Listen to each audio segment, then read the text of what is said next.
अब तक जो कुछ लिखा आँख खोल करके लिखा, आँख खोल कर लिखेंगे खतरा डर है, बंद करके लिखेंगे उसमें डर नहीं है। नाव का पतवार के भरोसे चलेंगे डर है, कन्हैया के भरोसे चलने में डर नहीं है। तो कहा आँख बंद कर लिया, अब देखते क्या है। अब यही से महाभारत का प्रारंभ हो रहा है। अब देखते क्या है कि महाभारत की लड़ाई समाप्त हो गई है, अछौनी की सेना समाप्त हो गई है और कौरव कुल में कोई रहा नहीं। पांडव कुल में केवल 5 ये बचे हुए हैं, अब कोई रहा नहीं है। स्थिति बनी आंख बंद करके। इन्होंने देखा क्या, सबसे पहले आंख बंद कर देखा तो द्रौपदी दिखलाई पड़ी। द्रौपदी जैसा आज तक संसार में कोई भी नारी नहीं हुई जिसका नाम लेने मात्र से जीव का पाप कट जाता है, इसलिए द्रौपदी को पंच कन्याओं में नाम लिया जाता है। यही वह द्रौपदी है जिस द्रौपदी की लाज को बचाने के लिए वह परमात्मा नारायण आए, इनके आचार्य दरबार में रक्षा नहीं कर सके, 5 पति भी रक्षा इनके नहीं कर सके। अंत में अपने भुजाओं के बल पर साड़ी को पकड़ा और साड़ी को पकड़ा तो विश्वास था कि भुजाएं रक्षा करेगी। अरे हजारों हाथियों का बल वाला दुशासन साड़ी खींच रहा है तो संसार की कौन सत्ता और शक्ति मदद कर सकती है। दुनिया के श्रेष्ठ सभी आचार्य बैठे हैं, कुछ नहीं बोला। 5 पति एक बार गांडवी धारी अर्जुन अगर हुंकार कर दे तो सभा शांत हो सकती थी। भेद दारागात से अपनी गदा से सबको प्राप्त कर सकते थे। नकुल सहदेव अपने तीर और धनुष से शांत कर सकते थे।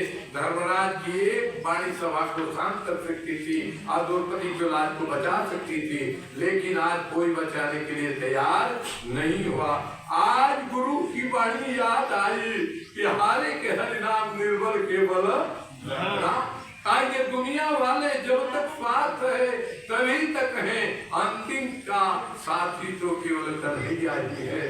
बस कहा भैया जैसे वहां का यह पूरा नहीं हुआ, कृष्ण कन्हैया प्रवेश कर गया और लोगों को पता नहीं चला कि सारी है कि नारी है कि नारी बीच सारी है कि सारी है कि नारी है, पता नहीं। दुशासन खींचते खींचते सारी थक गया, लेकिन माँ की लाज बची की बची रह गई। और प्रश्न पूछते हैं सुखदेव सोनक की महाराज सुख जी से कि महाराज ये साड़ी घिरते घिरते थक गया और निर्वस्त्र नहीं कर सका दुशासन, आखिर इसमें राज क्या है। कहा राज की बात है, परमात्मा नारायण और धरती दोनों की प्रवृत्ति और प्रकृति एक है। आदमी लेकर के भूल सकता है, धोखा दे सकता है, लेकिन परमात्मा नारायण को एक ये चावल का कण, एक तुलसी का पत्ता, एक समी का पत्ता भी दोगे तो तुम्हारे लिए रक्षा करके रखेंगे। ये सूत्र देते हो सूता, वह भी तेरे लिए रक्षा करेगा। एक बात निवेदन कर दूं, ये विष्णु सहस्त्रनाम से लेकर के और पुरुष सूक्त की बात जब करते हैं तो परमात्मा विराट है, 1000 भुजाएं, 1000 सिर है, सब हम प्रार्थना करते हैं। अंत में पंडित जी लोग पुरोहित है, मंत्र बोलते हैं कि सर्दी से गर्मी से बचाव के लिए हे भगवान आप विराट हैं, आपका लाज मजे से सूता हम चढ़ा रहे। विचार कीजिए, इतने बड़े भगवान को एक सूता चढ़ाएंगे तो भगवान आपके लिए सूता बना कर रख देते हैं और वही सूता कंपनी वाला ले लेता है और वही पंडित जी के लिए धोती हुआ बनाता है जो मच्छरदानी बनाने के काम आता है। भगवान को पूजा करो तो श्रद्धा से करो, भगवान की कमी क्या है। भाव से जो देना हो भाव से दो। बेटा बेटी के लिए सबसे बड़े बड़े सुंदर सुंदर वस्त्र खरीदने के लिए जाते हो, और अच्छा और अच्छा और अच्छा। अब पंडित जी की बारी आती है तो दिखाओ, कहते ही है कि नहीं से और थोड़ा नीचे और थोड़ा नीचे और थोड़ा नीचे, पंडित जी के और नीचे, गुरु जी के आसन के लिए और नीचे, ठाकुर जी के लिए और नीचे। ना ये ठीक नहीं है। ठाकुर जी के लिए बाजार में जाओ, इनके लिए ऐसा वस्त्र लाओ जैसे अपने नाती पोता के लिए लेकर आ तो सुंदर दिखते हो, कहते हो खिलौना मेरे पोता के लायक है। वैसे सुंदर चीजें को कहा मेरे ठाकुर के ये लायक है और कल्याण होता। आज सभी श्री कृष्ण चंद्र की 16,100 पत्नियां हैं, 16,108 पत्नियां हैं, 8 पटरानियां हैं। मुख्य पटरानी सत्यभामा और रुक्मिणी जी है। आज उंगली कट गई कृष्ण भगवान को, उंगली कट गई। सब सुंदर सुंदर पीताम्बरी साड़ी पहनी है, किसी पत्नियों ने नहीं फाड़ा और भगवान के हाथ से खून रक्त गिरता रहा। देवी द्रौपदी ने देखा, अपने साड़ी को नहीं देखा, साड़ी को फाड़ा और भैया चौरी को बांध दिया। कृष्ण कन्हैया ने कहा, हे द्रौपदी, सब मेरे रानी पटरानियों के रखते हुए तेरे मेरे योगी से निकलते हुए रख के अपने नई साड़ी को फास कर सूता से मेरे रक्षा के मैं भूलूंगा नहीं। समय आएगा ये साड़ी के सारे सूत्र साड़ी का अवतार लेकर मैं पैदा हो जाऊंगा। चीरा अवतार रूप में वही परमात्मा ला रहे। द्रौपदी की लज्जा के रखने के लिए ये दोष के कारण चीरा अवतार के रूप में प्रकट हो गए। बोलिए चीरा अवतार भगवान सब धोखा दे सकता है, भगवान के पास धोखाबाजी चलने वाला नहीं है। मोह कपट छल छिद्र न भावा। भगवान कहते मेरे सामने सब चलेगी, लेकिन चालाकी चलने वाली, तेरी धूर्तता चलने वाली नहीं है। विचार करना, जब तक कुछ नहीं मिला है तो भखौटी करते 1.25 मन लड्डू बांटेंगे, और जब हो गया तो 1.25 पर आ जाते हैं, अंत में वो भी बांट जाते हैं। अब पाव भर लड्डू चढ़ाया, पाव भर लड्डू घर लेकर आ चलना। भागवत जी में विशेष संहिता में वर्णन आया कि प्रसाद चढ़ाते हैं कितना आपको अधिकार है। कहा कि 10 से ज्यादा प्रसाद घर नहीं लाना चाहिए, वो यज्ञ का प्रसाद है। 99% प्रसाद बांट दो और 10% ही घर में लाओ। और प्रसाद भी क्या चढ़ाना चाहिए, हम अपने जो पसंद करते हो प्रसाद नहीं चढ़ाना चाहिए। ठाकुर जी को जो पसंद हो वह प्रसाद हमें चढ़ाना चाहिए। लेकिन हम तो अपनी पसंद का प्रसाद चढ़ाते हैं, नहीं आने वाला है, इसलिए देखें कि ऐसा मिठाई कि बहुत वैसा तक चलत रहे सब चीज वह सुपर मिश्री ना, ऐसा मत करो। भगवान को चढ़ा रहे हो तो भगवान के हिसाब से चढ़ाओ, भक्ति के सिद्ध भाव के साथ उनके चढ़ाओ। कहते हैं आंख बंद किया तो ये द्रौपदी मैया का चरित्र ये सामने आया है। अब क्या देखते हैं कि देखते देखते देखा युद्ध अब समापन पर आ गया है, संध्या हो गई है और दुर्योधन अपने शिविर में पड़ा हुआ, दुर्योधन अपने शिविर में पड़ा हुआ है। अब इधर हिल सकता न उधर हो सकता, क्योंकि उसका कमर टूट चुका है। भीम दादा के गला से उसका कमर टूट चुका है। और पूछते हैं कि महाराज ये आखिर ये दुर्योधन का कमर टूटा कैसे, क्योंकि गंधारी इनकी माता जो है उन्होंने तो अपनी आंख की तेज से इनके शरीर को वज्र बना दिया था। यह वज्र का शरीर गदा से टूटा कैसे। अब कहते हैं सुधी महाराज देखो आज अंतिम लड़ाई है, अंतिम लड़ाई है। गंधारी ने कहा मेरा पति अंधा है, इसलिए दुनिया की बाहरी चीजों की बाहरी आंखों से नहीं देखूंगी मैं, और आंख पर पट्टी बांध ली है। पति की आंख नहीं तो मेरी आंख है, पट्टी बांध ली है। आज पुत्र की रक्षा के लिए उसने कहा दुर्योधन कल मेरे सामने आना, मैं आंख खोलूंगी और तेरा शरीर वज्र का हो जाएगा। अभी तुम्हारा कुछ बिगाड़ नहीं सकता है, मुझे मालूम है कल तुझे फिर से युद्ध होने वाली है। ये बात कृष्ण कन्हैया को पता चल जाती है। अब कृष्ण कन्हैया को पता चला, वैसे ही जाते हैं दुर्योधन के पास। दुर्योधन प्रयास से आना हो, दोनों परिवार का तो संहार अपने करा दिया। कन्हैया ने कहा मैंने कहा संहार कराया, हमने तो इतना ही तुमसे कहा था कि न्याय चाहते हो तो आधा दो, और उसमें भी बाधा हो तो 5 भाई हैं सिर्फ 5 गांव दे दो। लेकिन तुमने तो कहा कि बिना लड़ाई के तो सुई के नोक बराबर जमीन देने वाले नहीं है, तो लड़ाई तुम किया कर रहे कि मैं कर रहा है। छोड़ कन्हैया आना कैसे होगा, अरे सुना है इतना तुम दुनिया के बहादुर हो, तुमसे बड़ा गदाधारी कोई नहीं है। अब तुम जवान हो, अगर अपनी माता के सामने सुना कि नंगा जाने वाले हो, कहाँ माँ का आदेश है नंगा जाओगे? ना ना, भारतीय संस्कृति में माँ के सामने जवान बेटा को नंगा जाना ठीक नहीं है। कहा मैं क्या करूं, लंगोट बांध कर जाओ, लंगा भी हो जाएगा नंगा में भी होगा, लंगोट बांध कर जाओ। कन्हैया ने लंगोट पहनवा दिया, गए माँ के सामने। माँ गंधारी ने आंखों के पति को हटाया, जैसे पति हटाया पूरा दुर्योधन का शरीर वज्र का बन गया। लेकिन कहारी बेटा ये क्या किया, हमने तो कहा था नंगा आने के लिए, तुम लंगोट बांध कर आया, तुम्हारा पूरा शरीर तो वज्र का हो गया, लेकिन कमर कोई हाड़ मांस का रह गया, यही तेरे शरीर का अंत का कारण बनेगा। और वो ही देख करके भीम दादा ने गदा से प्रहार किया उसके कमर पर, कमर उसका टूट गया और शिविर में पड़ा।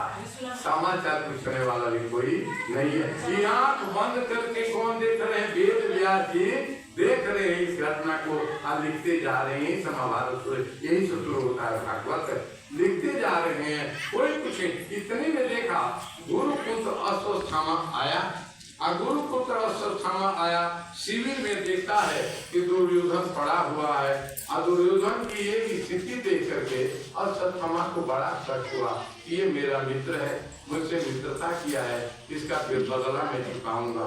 संध्या हो गई है और संध्या जैसे हुआ, कहा कि जैसे शिविर में जाऊंगा और पांचों पंडाओं को सोए हुए मैं सर काट करके लिया करके दे दूंगा, मेरा मित्र प्रसन्न हो जाएगा, महाभारत का चिट्ठा भी हिसाब का हो जाएगा। कृष्ण परमात्मा नारायण नारायणी है, जाको राके सैया मार सके। शिविर में सब सोने की तैयारी है, पांचों पंडा शिविर में सोने के लिए गए। कृष्ण ने कहा धर्मराज जी, अर्जुन, भीम, नकुल, सहदेव, कहा क्या बात है, आओ एक बात आज करेंगे। अब क्या बात करोगे, युद्ध तो समापन पर नहीं, आओ ले जाकर दूर युद्ध के मैदान के दूर ले गए, बातचीत करते रहे।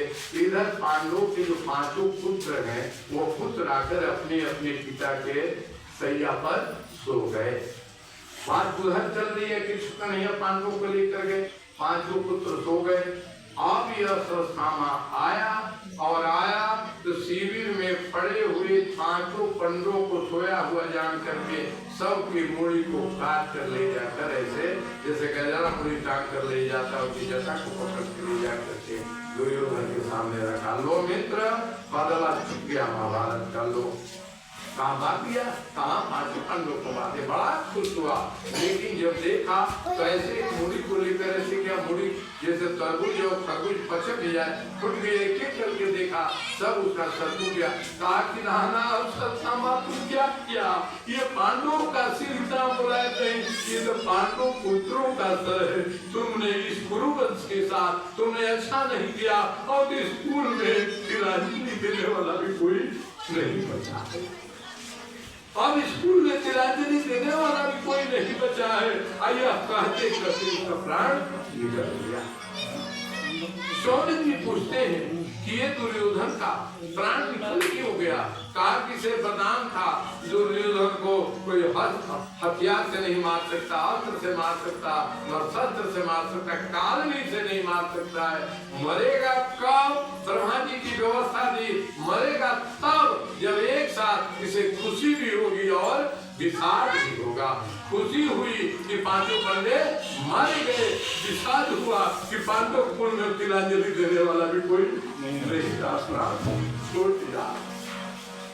अब सुबह होता है, द्रौपदी मैया उठती है, अभी कृष्ण कन्हैया पांचों पंडों लेके उधर है, देखती है शिविर में द्रौपदी मैया गई, जाकर देखा मेरे बेटों का सर किसी के माथे पर नहीं है। विलाप करने लगी, मेरे साथ कौन अन्याय किया, ये मेरे बच्चे क्या किए, मेरे बच्चों ने क्या किया है, ये इस तरह से सिर काट कर कौन ले गया, मेरे साथ ये अन्याय किसने किया। विलाप करने लगी। आज जब विलाप करने लगी, यह बात सुन करके धर्मराज उधर से आते, अरुण पे आते हैं, कहा रे द्रौपदी प्राण प्रिया, तुम आखिर क्यों रो रही हो, क्या हो रहा है? द्रौपदी तुम क्यों रो रही हो, द्रौपदी तुम क्यों रो रही हो? कहा कि मत कहो प्राणनाथ, ये देखो मेरे पांच पुत्रों में एक भी बेटा मेरा बेटा समझ नहीं आता न छोड़ने बच्चे क्यों कर रही हूँ का विलाप इसलिए मैं कर रही हूँ कि ये अब फिर मेरे खानदान में तिलांजलि देने वाला कोई बच्चा नहीं। ये पांचों बेटे मेरे मारे गए, आखिर मेरे बेटों का क्या अपराध था? जो तो आप 5 बांधव किए थे, लेकिन मेरे बेटे तो आज युद्ध के मैदान में गए नहीं, आखिर इनका क्या अपराध था? अर्जुन ने तुरंत संकल्प किया जल लेकर के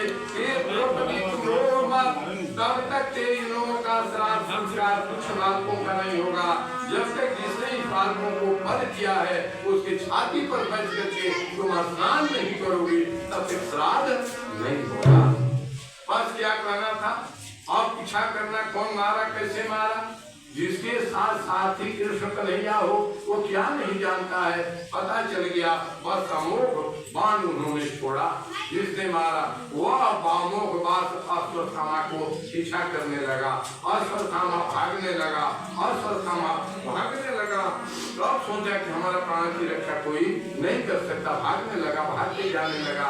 अंत में देखा कि मेरा प्राण अब बचेगा नहीं, तो उसने अपना अमोघ जो बाण है एक धर्मराज की तरफ भेजा, एक बाण अर्जुन की तरफ, एक भीम दादा की तरफ, एक नकुल की तरफ, एक सहदेव का सब पांडवों को समाप्त मैं कर दूंगा।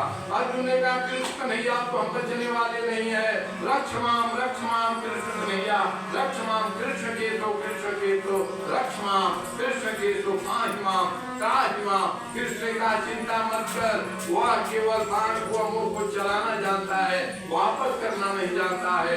तुम वापस भी करना जानते हो और चलाना भी जानते हो, चलाओ।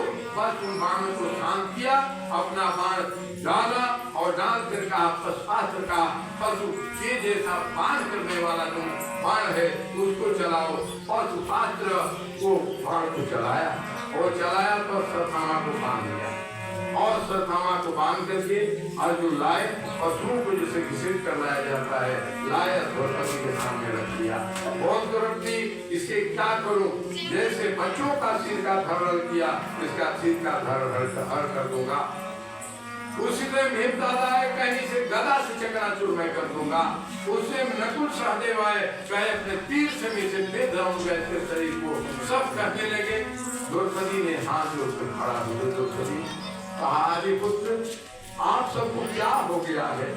आप ये मत भूलिए ये अश्वत्थामा है, आइए अश्वत्थामा आपका गुरु पुत्र है, आइए ही वो गुरु है जो दुनिया में श्रेष्ठ आपको धनुधारी बनाया। इसके बाप के ज्ञान के चलते ही अर्जुन आप श्रेष्ठ धनुधारी बने और विजय महाभारत के आप बने। गुरु पुत्र को वध मत कीजिए। कहा कि अपराधी है, बाल का हत्यारा हो, आग लगाने वाला हो, गाय का हत्यारा करने वाला हो, विवाह काटने वाला हो, उसको वध करने में पाप लगता होता नहीं है। विवाह जो काटता है उसकी भी हत्या करने में दोष नहीं है, जो बाल घात करते हैं उसको भी हत्या करने में दोष नहीं है। गौ हत्या में अवित्र हत्यारा का तो मुक्ति है ही नहीं, शास्त्र का ये प्रमाण है। तब कहा क्या करूं मैं? कहा आदि पुत्र छोड़ दीजिए, इसे मारिए मत, द्रौपदी मत। अब विचार करो जिसके 5 बेटों को जिस हत्यारा ने निरपराधी बालकों को सिर को सधड़ से अलग कर दिया है, उस हत्यारा सामने है और उसके जान की, उसकी मान की और उसकी जीवन की और उनसे प्रार्थना करके भिक्षा मांग रही है अपनी पति से। तब तो पूजनीय है। कहा मत मारिए, कहा मैं छोड़ने वाला नहीं, उसे मारूंगा, मेरा संकल्प है मारूंगा। कहा प्राणनाथ आप मार दे, कोई हमारी बात नहीं है, लेकिन इस बात का मुझे विश्वास दिला दीजिए कि जैसे अपने बेटों के लिए मैं रो रही हूँ, जिस दिन अश्वत्थामा को मार देंगे इसकी बात कृति के आंसू से नहीं निकलेगा। अभी उसके चुप होते। द्रौपदी कहती है प्राणनाथ आप मत कर तो मैं माना नहीं करूंगी, लेकिन एक बात बतला दो कि अश्वत्थामा को तुम मार दोगे तो मेरे 5 बेटे जीकर लौट आएंगे ना? अब सब शांत हो गए, अब क्या करें? कहा द्रौपदी ये बात छोड़ो, भीम दादा गादा लेकर मैं कह रहा हूं मारो, कृष्ण कन्हैया का हाथ मार देना चाहिए। कहा तो भैया आप ये कहते हो मार देना कि हाँ बाल का हत्यारा हो, गौ का हत्यारा, भगवान की वाणी है, आग लगाने वाला, विवाह काटने वाला, आदि पेड़ रुख कबाने वाला हो, कहा इसको मारने में कोई पापों को लगता होता नहीं है, ये कहा इसलिए इसको मार देना चाहिए। कहा भैया आप ऐसा कर रहे हैं, कहा मैं ही ऐसा कर रहा हूँ ना भैया, आप ये ऐसा करेंगे तो क्या? कहा कि मैं कहता ऐसा का अपराध कहीं है, लेकिन शास्त्र का विधान है किसी का केवल मार जान ले लेना ही प्राण हत्या नहीं माना जाता है। भारत के अंतर्गत दंड विधान में ये लिखा हुआ, बहुत बड़ा आदमी हो और दंड बहुत गलती बड़ी की हो और दंड देने वाला कह दे पुरोहित आपसे ही उम्मीद नहीं थी, उन मृत्यु दंड के समान हो सकता, बड़ा आदमी कोई गलती कर दिया का आपने ऐसा किया है, यह अभी दंड उसके लिए मृत्यु के समान हो गया। और वर्णन करते हुए कहा ऐसा बड़ा अपराधी हो, सिर मुड़ा दिया जाए, टीका करा दिया जाए, गांव में घुमा दिया जाए, वो भी उससे मृत्यु दंड नहीं है। फिर कन्हैया के तरफ देखकर अर्जुन ने भीम दादा नकुल ने कहा आपकी बात समझ में नहीं आती है। कहा कि देखो इसके माथे पर मणि है, ये अपने मणि को निकाल लो, इसके बाद को तुम छिड़ दो, बस काम बन जाएगा। बस मणि निकाल दिया, छोड़ दिया। बोलिए द्रौपदी मैया की ये द्रौपदी का पावन चरित्र है। अब देखते क्या है, इनके सामने उत्तरा मैया के चरित्र आता है। उत्तरा वह है पांडव कुल में सबसे छोटा बालक का नाम अभिमन्यु है, जो युद्ध के मैदान में कौरव ने चक्रव्यूह में घेर करके इस बालक को मार डाला। और बंधु सुभद्रा का बेटा है, इस खानदान में कोई बचा उचा नहीं है। आज सुभद्रा की बहू उत्तरा बस बची है। विचार करेंगे, संयोग से परमात्मा की कृपा से गर्भवती है।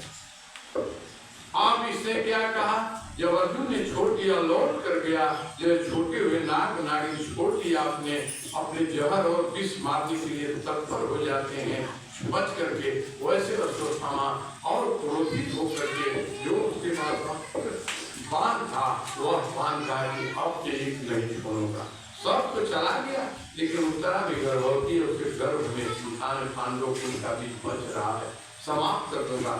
बाण निकाला, अग्नि बाण निकल के मैया उत्तरा की तरफ फेंक दिया। बाण दौड़ते हुए उत्तरा की तरफ जा रहा है। उत्तरा का शरीर आया, बाण से जलने लगा, बाण जलने को होने लगा। अब उत्तरा समझ लिया क्या जल रहा है। आए कृष्ण केशव, ये कृष्ण केशव, मैं इस बाण से मर जाऊंगी, इसका मुझे डर नहीं है। मेरे गर्भ का बालक शिशु मर जाएगा, इसका भी डर नहीं है। डर इतना ही है कि लोग दुनिया वाले कहेंगे जो रक्षा गृह में पांडवों की रक्षा श्री कृष्णचंद्र ने किया, जिस श्री कृष्ण ने अर्जुन के रथ का सारथी बन के रक्षा किया, महाभारत की लड़ाई को जीत दिलाया, वह महाभारत काल में 14 वर्ष के अखंड और 2 वर्ष 12 में 2 वर्ष का रक्षा जो पांडवों की किया, वो उत्तरा की गर्भ का रक्षा नहीं कर सका। इस बात का हमें डर है। अब क्या करना था, बस कृष्णचंद्र अंगूठा के समान रूप बदल करके उत्तरा के गर्भ में प्रवेश करते हैं। उत्तरा के गर्भ में प्रवेश करके और उस बालक की रक्षा करते हैं। बोलिए उत्तरा मैया की जय। इसी कुल में अब क्या देखते हैं, इसी कुल में कहते हैं सुंदर इस कुल की माता है सुभद्रा। सुभद्रा को बताया गया तेरा इकलौता लाला मारा गया, अभिमन्यु मारा गया। सुभद्रा कहते कोई बात नहीं भैया, जो करे सब ठीक है। देखो जो भगवान पर ऐसा विश्वास कर हो जाए कि कर को मदद ठाकर तो जो कर रहा है सही करेगा, भगवान हर समय उसकी रक्षा के लिए तत्पर है। उत्तरा ने कहा जो भैया करे तो ठीक है। अब चौथी इस पांडव कुल की भारत की दिव्यांगना कुंती माता का दर्शन करते हैं। आप बंद करके दिख रहे हैं ना, तो कुंती माता का दर्शन किया। कुंती माता का दर्शन ही स्वरूप में मिला कि राजसु युग संपन्न हो गया है। धर्मराज महाराज आसन पर परासीन हो गए हैं, चक्रवर्ती राजा धर्मराज बन गए हैं। द्वारकाधीश कृष्ण कन्हैया अब द्वारका जाने के लिए तैयार है। कुंती मैया को जब पता चला कि द्वारकाधीश जा रहे हैं तो कृष्ण रथ पर बैठे हुए हैं, उनके सामने हाथ जोड़ करके द्वारकाधीश खड़े हो जाते हैं। मैया खड़ी है, कहते बुआ जी आशीर्वाद दीजिए, मैं द्वारकाधीश द्वारका जा रहा हूँ। मैया कुंती के आंखों में आंसू भर कर गिरने लगे। कन्हैया तुम जाने वाले हो, आपको कौन रोक सकता है? मैं रोकने वाली आपकी नहीं हो, जाओ तो आप बुआ जो कुछ मांगना हो मांग लो। कहा कि जब देना ही है तो मुझे विपत्ति का पहाड़ दे दो, मुझे विपत्ति दे दो। कहा कि मैया बुआ आज तक विपत्ति से तुम्हारा पेट नहीं भरा।